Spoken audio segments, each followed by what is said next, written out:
Anna vanishes and sinister twin Alex emerges as Shadowy Overlord on General Hospital. Hot twist. Hello everyone. I hope everyone is having a wonderful day. Before starting the video, please go ahead and hit the subscribe button and give this video a thumbs up. Thank you. General Hospital hints we might have a huge twist with this mystery boss storyline now that Anna Devane, Finola Hughes, has been kidnapped. Let's talk about who I suspect is involved. And it's none other than Alex Merrick, also Finola Hughes, who is Anna's evil twin sister. Anna abducted and swapped out for Alex in General Hospital twist. Alright, so we just saw Jack Brennan, Chris McKenna, give Jocelyn Jacks, Eden McCoy, an assignment to get closer to Lucas Jones, Ryan Carnes, and find out all she can about Marco Rios. And then she left, and Vaughn got upset and told Jack that what he's assigned Jocelyn to do is way too dangerous, but he won't let up. Jack's phone rang, interrupting him and Vaughn. And then when Jack answered, it was Anna saying something has happened. The thing is, it can't be her calling Jack. This week, Anna was abducted from her car and is being held captive. I saw a lot of people on social media talking about how Anna can be a top spy but not notice somebody in the back of her car. Your dome light comes on, especially in the dark. Think you would notice. But it's General Hospital. So then a Danish voice, presumably Caesar Faison's, Anders Hove, or they want us to think it is, said Anna is on her way to a new life while she's screaming no. And of course we didn't see who was talking to her, Sanna's evil twin, Alex Merrick, the real mystery boss on General Hospital. So, whether or not it was really Caesar Faison back from the dead remains to be seen, but what is clear is that it can't be Anna calling Jack. So it seems to me extremely likely that this is Alex Merrick, Anna's wicked twin sister, involved. If you recall way back in the beginning of the storyline, General Hospital was referring to this mystery boss as a she. It was initially a lady boss.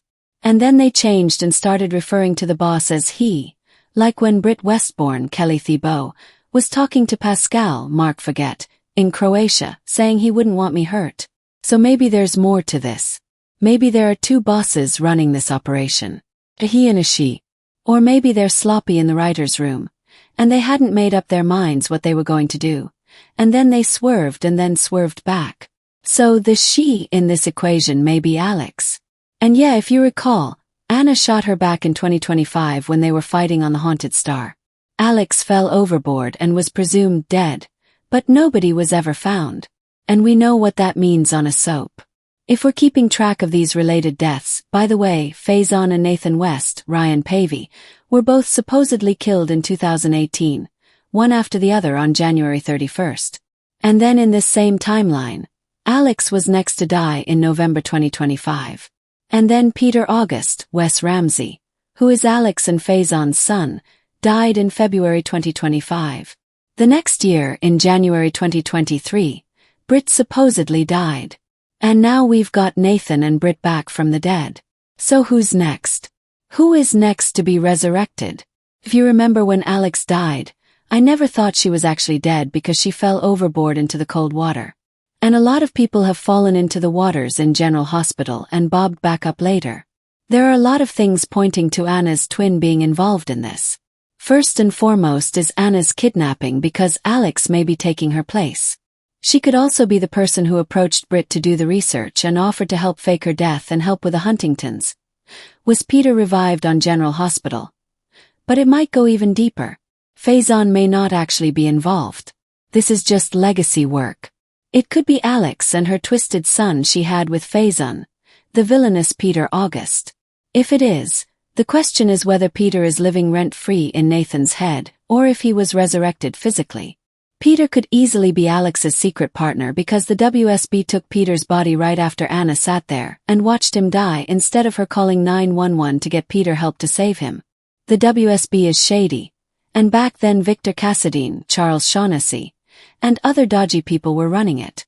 You know, Jack was pretty dodgy at one point with the WSB and also the private military organization Pikeman that Valentine Cassadine, James Patrick Stewart, was also involved in. So, yeah, they could have carted Peter off and revived him.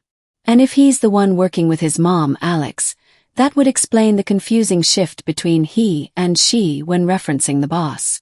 Plus, I do think Anna's awful twin would use Faison as a threat, even if he is really dead.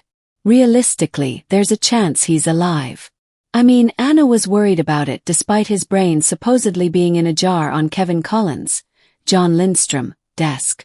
With Britt and Nathan both just back from the dead, of course, it's plausible that Faison, Alex, and Peter have all also been resurrected or some combination of those three. So, that would be the whole family back from the dead. And that's absolutely terrifying to consider. Could Dr. Cabot's experiments be the key to twisted memories on GH? I also wonder if there's a chance that Dr. Cabot might be involved. Do you remember him? Maybe he's the C from the note. He was the twisted doctor who experimented on twins and did memory transfer stuff. Anna and Alex were two of his subjects. That's why Anna thought she had given birth to Peter, because Alex's night with Faison memories and the giving birth to Peter memories had been implanted in Anna's head. Kevin and Ryan Chamberlain, John Lindstrom, were also two of Cabot's subjects. And the twisted doc also did the memory transfer, putting Drew Kane Quartermain, Cameron Matheson, memories into Franco, Roger Howarth's head, but he was busted for doing that. And Cabot was arrested and sent to Steinmauer, which, of course, Valentine has been to. We've had a lot of these people in play that have all been at Steinmauer. So maybe Alex and Peter used Cabot to implant Faison's or Peter's memories into Nathan's head. And that body that's running around may have more than one person inside of it.